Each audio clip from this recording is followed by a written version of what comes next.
కరువుపై తెలంగాణ సర్కార్ యుద్ధం ప్రకటించింది. ప్రస్తుత పరిస్థితులను సమర్థవంతంగా ఎదుర్కొనేందుకు జిల్లా కలెక్టర్లు అప్రమత్తంగా ఉండాలని ఆదేశించింది. ఎండలు తీవ్రంగా ఉండటం, వడగాల్పులకు ప్రజలు పిట్టలా రాలిపోతున్నందున వారి కోసం ప్రత్యేక ఉత్తర్వులు జారీ చేసింది కేసీఆర్ సర్కార్.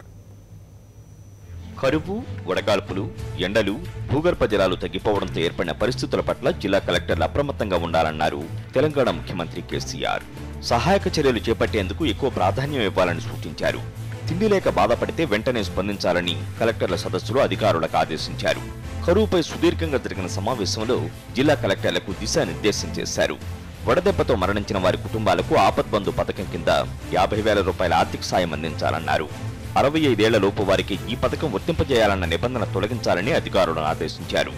ఎండల తీవ్రత ఎక్కువగా ఉన్నందున ఉపాధి హామీ పనులు ఉదయం 10:30 లోపు, సాయంత్రం 4:30 తర్వాత చేయించాలన్నారు. మరో నెలన్నర వరకు ఇదే పరిస్థితి ఉంటుంది. అప్పటిదాకా పరిస్థితిని ఎదుర్కొనే కార్యాచరణ రూపొందించాలన్నారు. తగినన్ని ఓఆర్ఎస్ ప్యాకెట్లు ప్రజలకు అందుబాటులో ఉంచాలని సూచించారు. సరివేంద్రాల ఏర్పాటు, ట్యాంకర్లతో మంచినీటి సరఫరా చేయాలన్నారు. తెలంగాణ వ్యవసాయ రంగంపై కూడా కేసీఆర్ కొన్ని సూచనలు చేశారు.